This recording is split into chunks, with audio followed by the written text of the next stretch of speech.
Meus irmãos, abramos a palavra do nosso Deus no capítulo 6 do livro de Esdras, que é o livro que nós estamos analisando atualmente. Esdras, capítulo 6.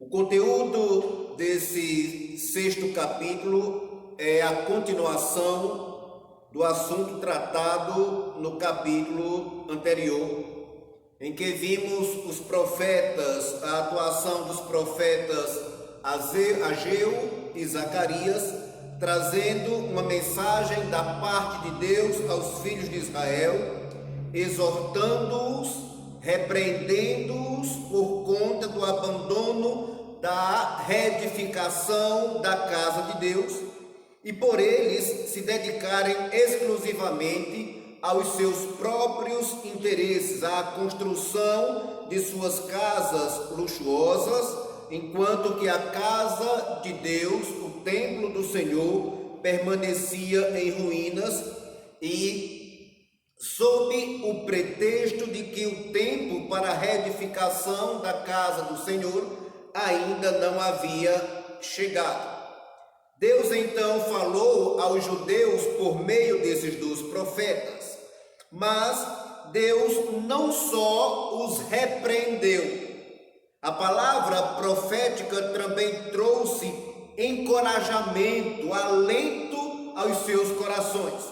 Por meio de Ageu, vimos que o Senhor falou ao povo de Israel, dizendo: "Eu sou convosco, diz o Senhor."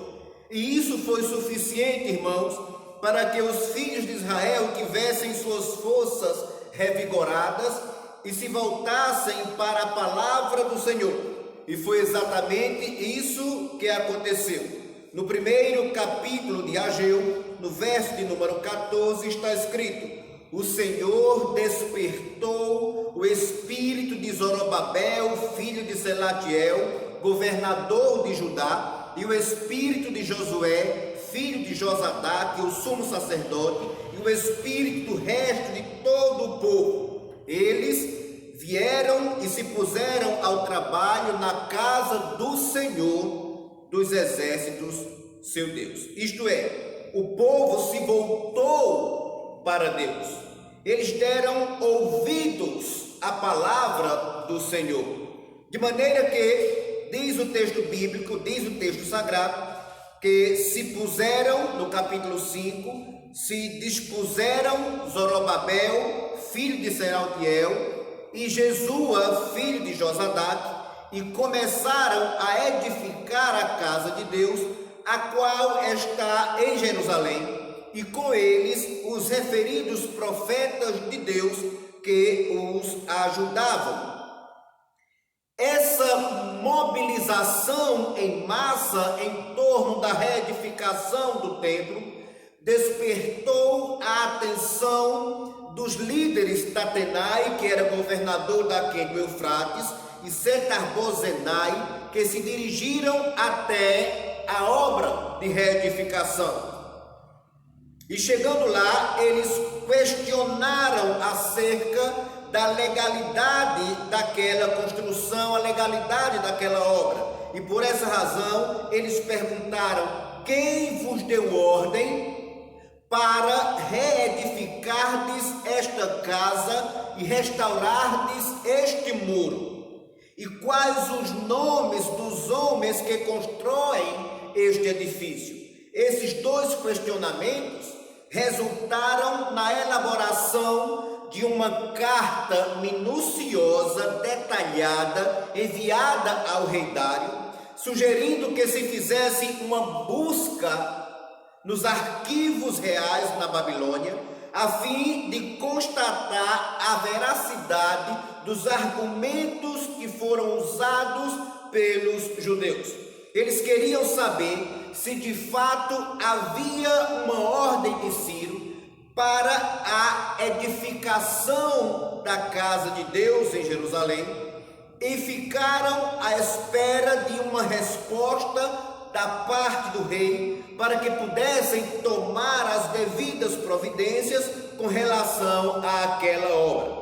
após mais ou menos um ano, temos então a resposta de Dário àquela carta, que é justamente esse capítulo 6 que nós iremos meditar neste momento. É importante ressaltar, irmãos, que na resposta enviada por Dário a Tatenai, governador da Quem de Eufrates, bem como a Setar-Bozenai e os seus companheiros ou aqueles que estavam com eles, é possível perceber a boa mão do Senhor sobre o seu povo. Em todo o tempo Deus estava agindo em favor dos filhos de Israel, concedendo-lhes a cada dia mais razões, mais motivos para que eles continuassem cantando, como quando os fundamentos do templo foram lançados, em altas vozes eles celebravam dizendo: o Senhor é bom, a sua misericórdia dura para sempre. Ainda que eles não percebessem, suas mentes não compreendessem, ou mesmo os seus olhos não vissem, mas Deus estava ordenando e coordenando todas as coisas. E isso nos faz lembrar a palavra proferida por Jeremias, quando os judeus ainda estavam lá no cativeiro, lá na Babilônia, e Deus lhes disse, lá em Jeremias no capítulo 29, no verso 11, eu é que sei que pensamentos tenho a vosso respeito, diz o Senhor, pensamentos de paz e não de mal, para vos dar o fim que desejais. Então, a resposta dada por Dário permite-nos perceber este amparo soberano de Deus, esse cuidado do Senhor sobre os seus filhos, sobre o seu povo de Israel. Nos versos 1 até o verso 5 desse capítulo 6, nós temos a constatação das palavras proferidas pelos filhos de Israel àqueles líderes. No verso 1 diz assim: então o rei Dário deu ordem e uma busca se fez nos arquivos reais da Babilônia, onde se guardavam os documentos. Em Acmetá, na fortaleza que está na província da Média, se achou um rolo e nele estava escrito um memorial que dizia assim, e aí o verso de número 3, o rei Ciro, no seu primeiro ano, baixou o seguinte decreto: com respeito à casa de Deus em Jerusalém, deve ela edificar-se para ser um lugar em que se ofereçam sacrifícios. Seus fundamentos serão firmes, a sua altura de 60 côvados e a sua largura de 60 côvados, com 3 carreiras de grandes pedras e uma de madeira nova. A despesa se fará da casa do rei. Demais disto, os utensílios de ouro, de prata, da casa de Deus, que Nabucodonosor tirara do templo que estava em Jerusalém, levando-o para a Babilônia, serão devolvidos para o templo que está em Jerusalém. Cada utensílio para o seu lugar serão recolocados na casa de Deus. O tempo havia passado. Muitos de entre os povos já não lembravam mais da ordem dada por Ciro. Mas em um rolo arquivado, os servos de Dário encontraram o tal decreto, e isso constatou a veracidade das palavras proferidas pelos filhos de Israel. De fato, Ciro elaborou um decreto, ele estava lá, não tinha como ser negado, e fora resgatado pelos servos de Dário. Esses servos de Dário, eles tomaram conhecimento da existência desse decreto. Prontamente, Dário elaborou outro decreto, isto é, um decreto em cima do decreto. E esse novo decreto dizia assim, veja no verso de número 6. Agora, pois, Tatenai, governador daquém do Eufrates, Setar-Bozenai e seus companheiros, os Afarzaquitas, que estáis para além do rio, retirai-vos para longe dali. Essa palavra, retirai-vos para longe dali, ela frustrou por completo toda e qualquer esperança de Tatenai, de Setar-Bozenai, dos seus companheiros, os afazaquistas, no que diz respeito ao embargo da reconstrução do templo do Senhor, da casa de Deus. Percebam, irmãos, como Deus está conduzindo a história, coordenando todas as coisas. No passado, ele conduziu a Ciro a fim de que seu propósito fosse concretizado. E agora, o rei Dário, ele baixa um novo decreto que ordena os opositores a se afastarem completamente da obra que os filhos de Israel estavam edificando. Isso nos faz entender, irmãos, com maior clareza, com maior precisão, as palavras escritas lá no livro de Provérbios, no capítulo 21, no verso 1, quando o escritor diz assim: como ribeiros de águas, assim é o coração do rei na mão do Senhor. O Senhor, segundo o seu querer, o inclina, ou seja, o Senhor inclina o coração do rei segundo o seu querer. Foi isso que Deus fez tanto com Ciro quanto com Dário. E Dário disse em seu decreto no verso de número 7: não interrompais a obra desta casa de Deus, para que o governador dos judeus e os seus anciãos reedifiquem a casa de Deus em seu lugar. Se aquelas pessoas procuraram o rei com a finalidade de paralisar mais uma vez aquela obra, como fizeram alguns anos atrás, parar a reedificação do templo, saíram da presença do rei frustradas com o apoio irrestrito do rei à reedificação da casa de Deus. O rei determinou: não interrompais a obra desta casa de Deus. Para quê? E aqui está o propósito: para que o governador dos judeus e os seus anciãos reedifiquem a casa de Deus no seu lugar. As palavras de Dário nesses versos soam como uma repreensão. Elas são fortes, são pesadas, porque perceba que ele diz: retirai-vos para longe, não interrompais.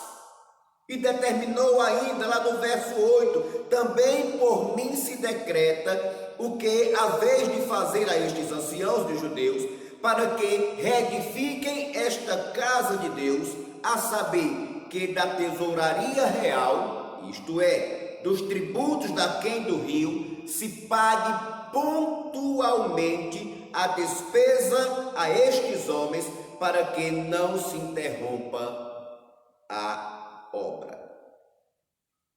As pessoas que se levantaram com os corações dispostos a embargar a obra, dispostos a paralisar a obra por ação de Deus, foram obrigadas a se tornarem aliadas na reedificação do templo, suprindo as necessidades financeiras dos filhos de Israel, não só as necessidades financeiras, mas fornecendo os meios para que os atos de culto dos filhos de Israel fossem realizados também.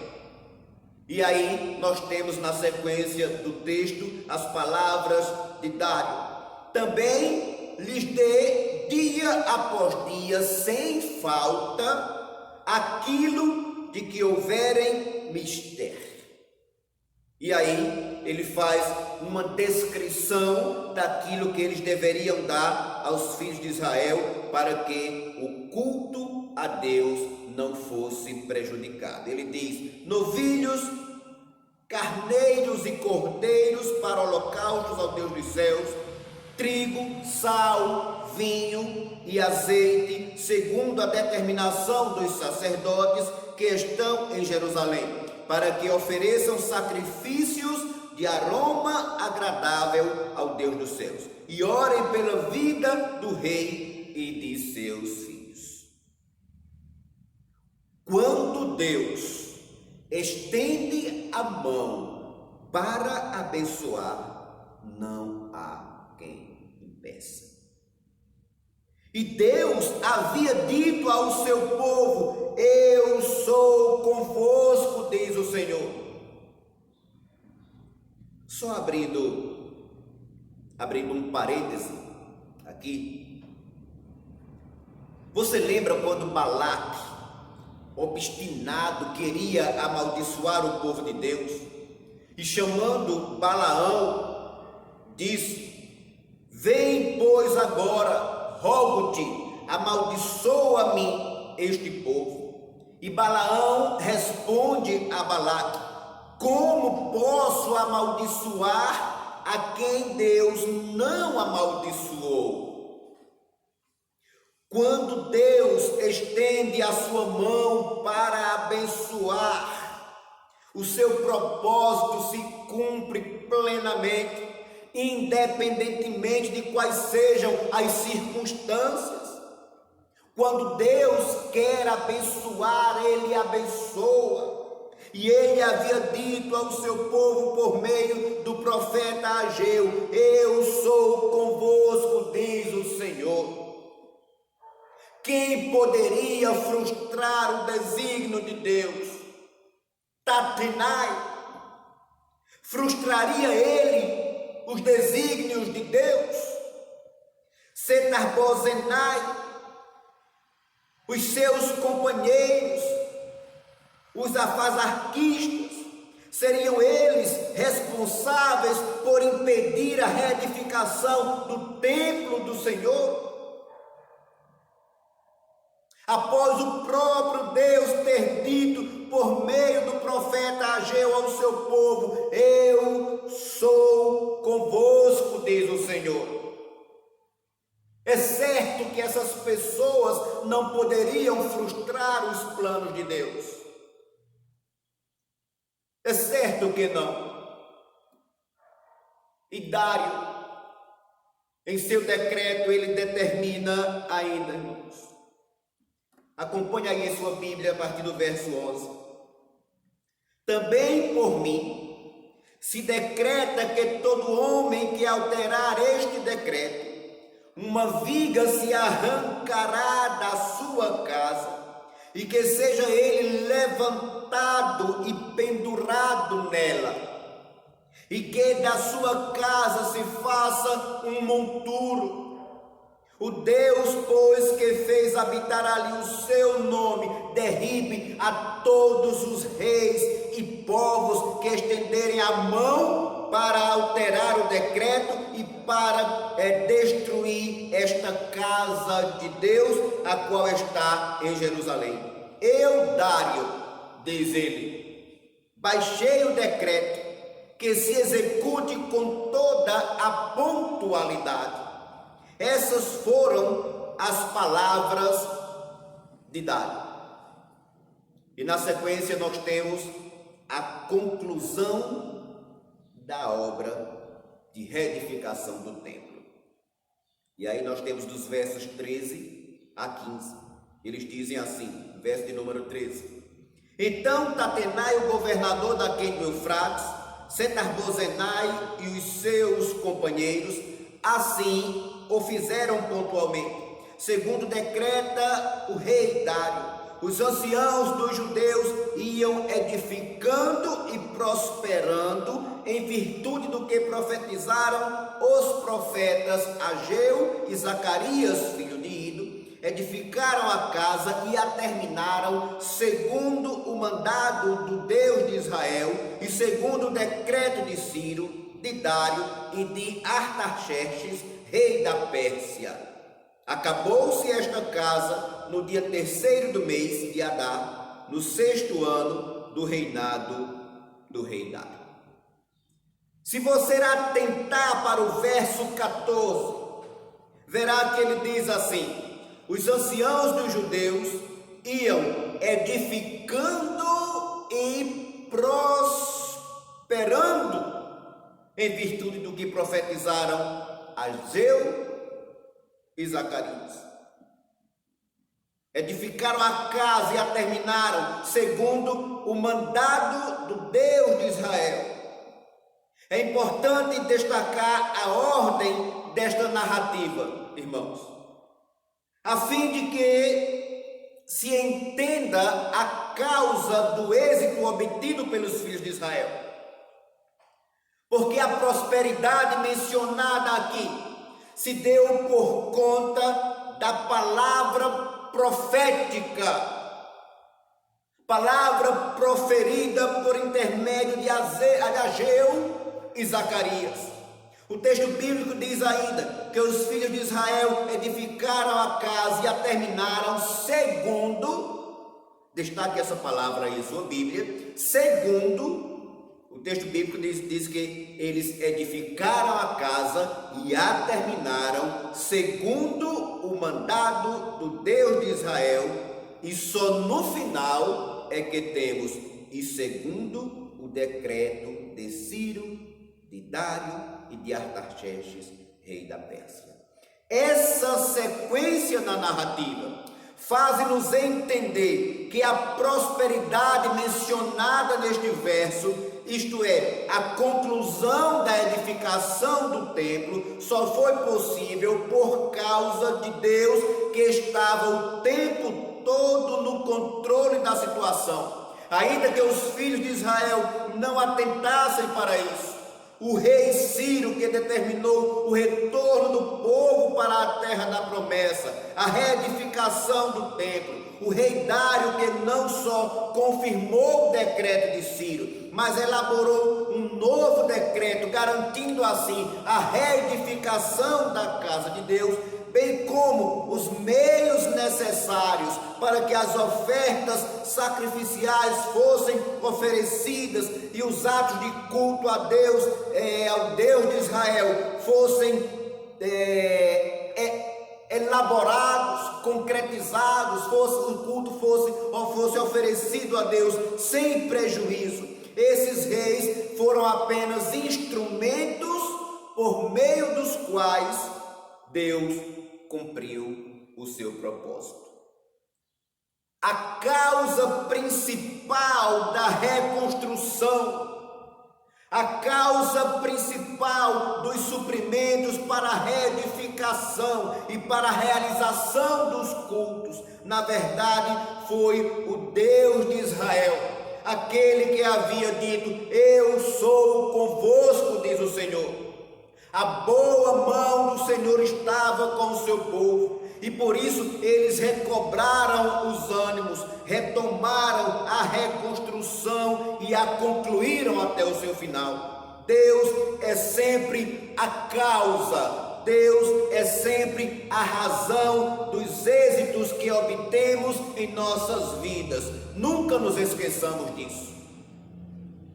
Foi assim na época de Ageu, na época de Zacarias, é assim também em nossa época. Ciro, Dário e Artaxerxes, esses reis foram apenas instrumentos mas a causa principal foi o Deus de Israel. Por fim, chegamos à parte final desse capítulo, que é a que trata acerca da celebração do povo de Israel. Os versos 16 a 22. Eles dizem assim: os filhos de Israel, os sacerdotes, os levitas e o restante dos exilados celebraram com regozijo a reedificação desta casa de Deus.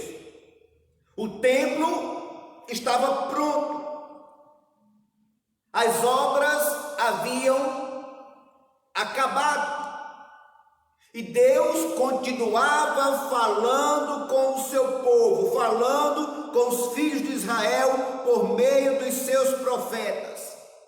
Enquanto isso, por meio das orientações proferidas por Ageu, por Zacarias, o povo oferecia suas ofertas a Deus. O verso 17 e o verso 18, eles dizem assim: para a reedificação desta casa de Deus, ofereceram 100 novilhos, 200 carneiros, 400 cordeiros e 12 cabritos, para a oferta pelo pecado de todo Israel, segundo o número das tribos de Israel. Os preparativos para a celebração estavam sendo todos providenciados. Eles estavam atentos a todos os detalhes. Quando lemos a palavra que Deus falara por meio do profeta Zacarias ao seu povo, e isso foi nesta ocasião aqui, nós vemos o cuidado de Deus para que os erros cometidos no passado por seus pais não fossem repetidos novamente. Seus pais haviam pecado contra Deus, transgrediram a lei do Senhor, e por essa razão eles foram levados para o cativeiro, levados para o exílio. Essa foi a causa do cativeiro de Israel. A situação espiritual dos judeus era calamitosa. Muitas e muitas vezes, quando estavam lá no cativeiro, os filhos de Israel se aproximaram de Deus, mas se aproximaram de forma fingida, insincera. Jejuns e mais jejuns que não passavam de meras formalidades culticas.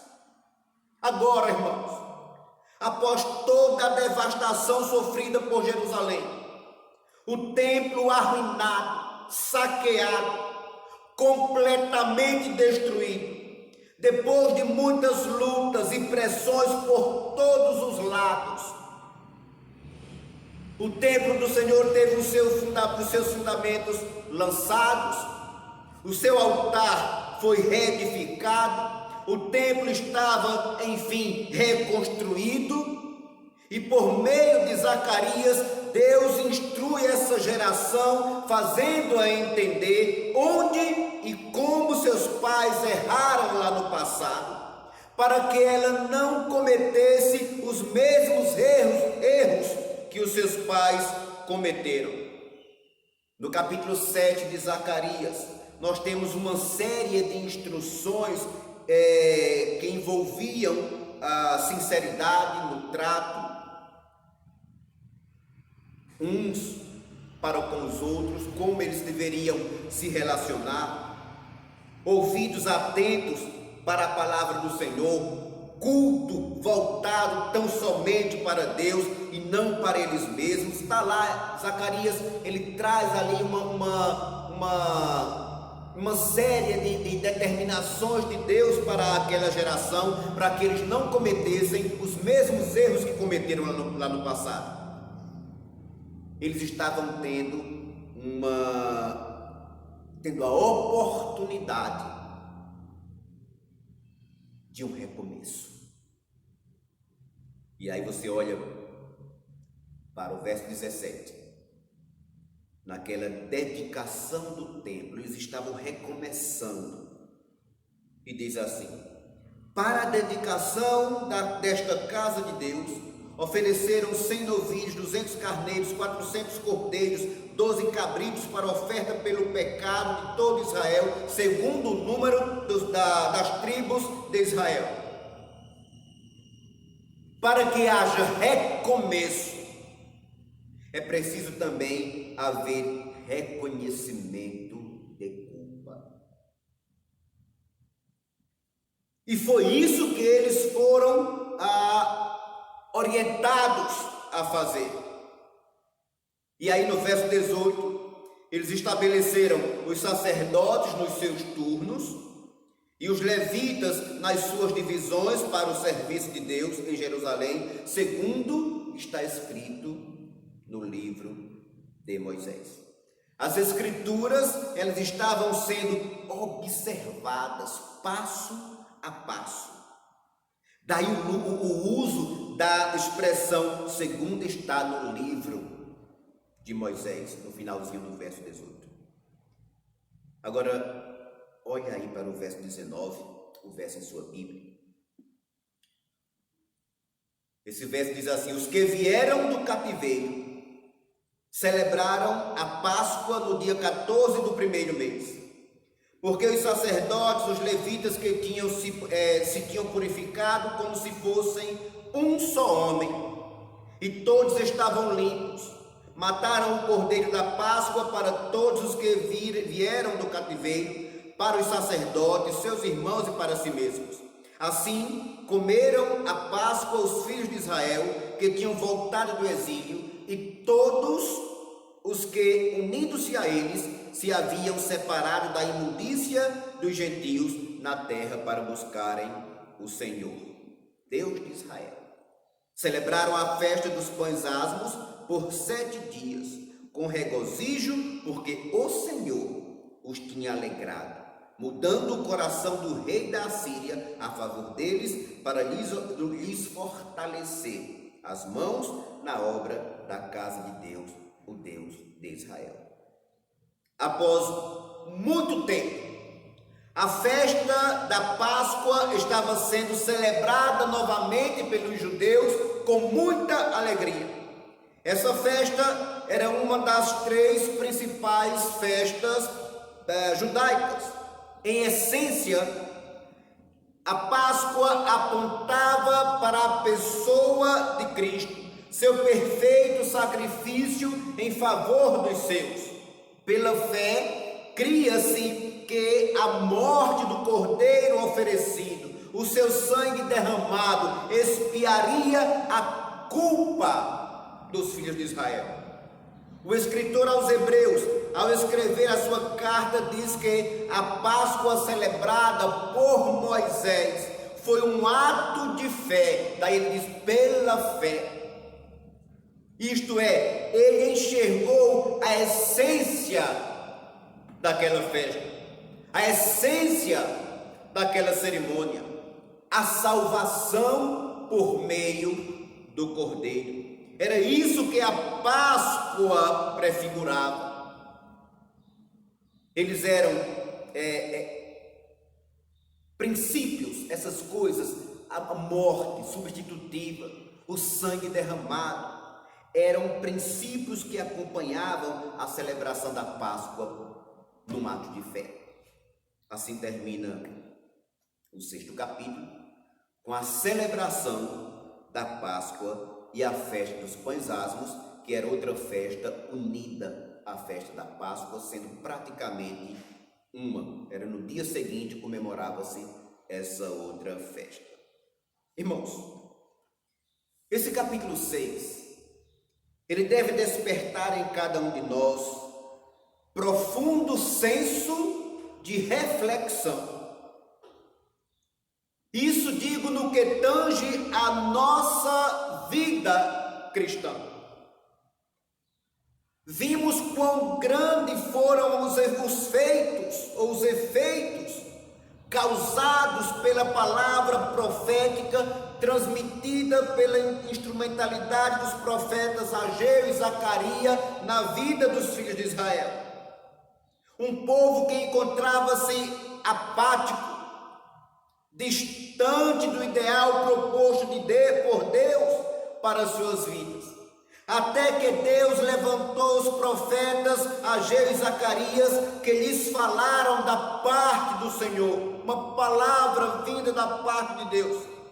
E assim os filhos de Israel tiveram seus olhos abertos, seus ânimos foram recobrados, foram encorajados a obedecer a palavra do Deus de Israel e deste modo tiveram suas forças renovadas e deste modo puderam enxergar a necessidade de um retorno à palavra do Senhor.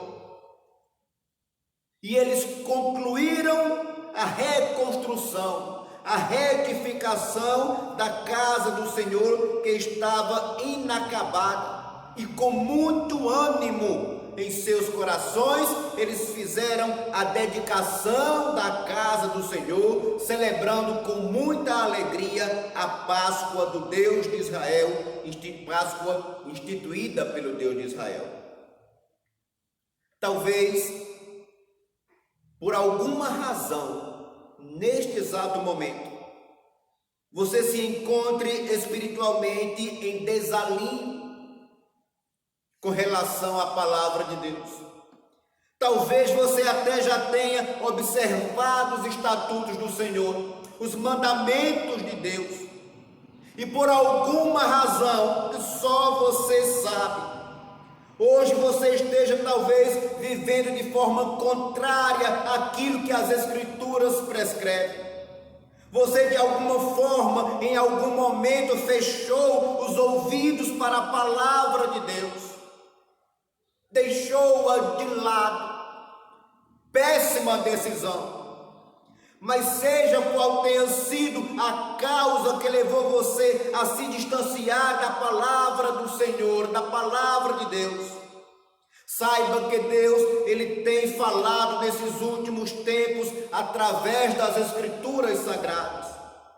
Sua palavra, sua voz continua tão ativa quanto nos dias de outrora. E Deus, em sua misericórdia, tem lhe concedido inúmeras oportunidades de se arrepender do mal praticado. Deus tem lhe concedido oportunidade de reerguer a sua cabeça, de voltar-se para o Senhor e de recomeçar outra vez de onde parou. Isso aconteceu com os filhos de Israel quando eles se desviaram da palavra do Senhor e passaram a andar segundo os seus próprios interesses. E enquanto eles não se voltaram para Deus, enquanto eles não se voltaram para a palavra do Senhor, eles sofreram amargamente. Dura coisa é rebelar-se contra a palavra do Senhor. As Escrituras dizem: quem tem ouvidos, ouça o que o Espírito diz às igrejas. O próprio Senhor Jesus, Ele disse: bem-aventurados são os que ouvem a palavra de Deus e aguardam. E eu quero lhe convidar neste momento, quero convidar você para que você pare neste momento e faça uma análise retrospectiva de como está a sua vida com relação à palavra de Deus. Você tem dado ouvidos à palavra do Senhor? Você está vivendo em harmonia com a palavra de Deus ou a deixou de lado por alguma razão, por alguma circunstância, ou deixou-a de lado, fechou os ouvidos e passou a cuidar de outros interesses, de outras coisas? Como você está vivendo com relação às Escrituras? Em unidade, em obediência ou em rebelião à palavra do Senhor? Faça essa análise. E após essa análise, se você chegar à conclusão de que está longe da palavra do Senhor, se você chegar à conclusão que por alguma razão, por alguma circunstância, você deixou de dar ouvidos à palavra do Senhor, arrependa-se enquanto é tempo. Levante-se, confesse os seus pecados ao Senhor. Clame a Deus por sua misericórdia e volte a andar segundo a palavra de Deus e não segundo o seu próprio coração e não segundo o conselho dos ímpios, não segundo o conselho dos escarnecedores, não segundo as orientações daqueles que não conhecem a Deus. Ouça a palavra de Deus. Recomece, mas recomece bem. Recomece segundo a palavra. Escute bem. Dificuldades, barreiras a transpor fazem parte de nossa carreira cristã. Saiba disso. Mas saiba também que o Deus que por meio do profeta Ageu disse ao seu povo: eu sou convosco, diz o Senhor. É o mesmo Deus, Ele não mudou. E sejam quais forem as causas que tenham levado você a se distanciar das Escrituras, a se distanciar da palavra de Deus, esse Deus também te diz: eu sou convosco, diz o Senhor. Portanto, alegre-se no Senhor, porque dentro em breve você estará celebrando, cantando ao Senhor. Mas se isso não acontecer aqui, certamente, sem sombra de dúvidas, chegará o dia em que todo sofrimento, toda angústia, todas as dificuldades, elas não mais existirão. E quando isso acontecer, você celebrará por toda a eternidade, juntamente com tantos outros que estão em Cristo Jesus, que venceram este mundo, estão espalhados nos 4 cantos desta terra. Porque ao anoitecer pode vir o choro, mas a alegria vem pela manhã. Olhe para a palavra de Deus, creia na palavra de Deus, ande pela palavra do Senhor. Que Deus te abençoe. Curve a sua cabeça e vamos orar ao Senhor. Meu Deus eterno, nós estamos vivendo, meu Pai amado, dias maus. Dias, meu Pai amado, em que o inimigo de nossas almas tem levantado, meu Pai amado, os seus, para perseguir os teus filhos, para de alguma forma, meu Pai amado, tirar o ânimo ou causar desânimo, para que de alguma forma os teus filhos não ouçam a tua voz. Deus eterno, a nossa oração é para que o Senhor tenha misericórdia de cada um de nós, meu Pai amado.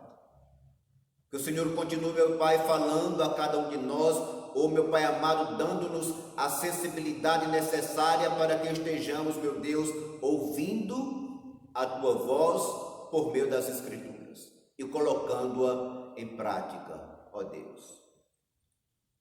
Deus amado, fortalece aquele que está caído, aquele que um dia, meu Pai amado, deu ouvidos à Tua voz, escutou a Tua palavra, mas por alguma razão, ó Deus, neste momento encontra-se enfraquecido, sem ânimo, sem alento.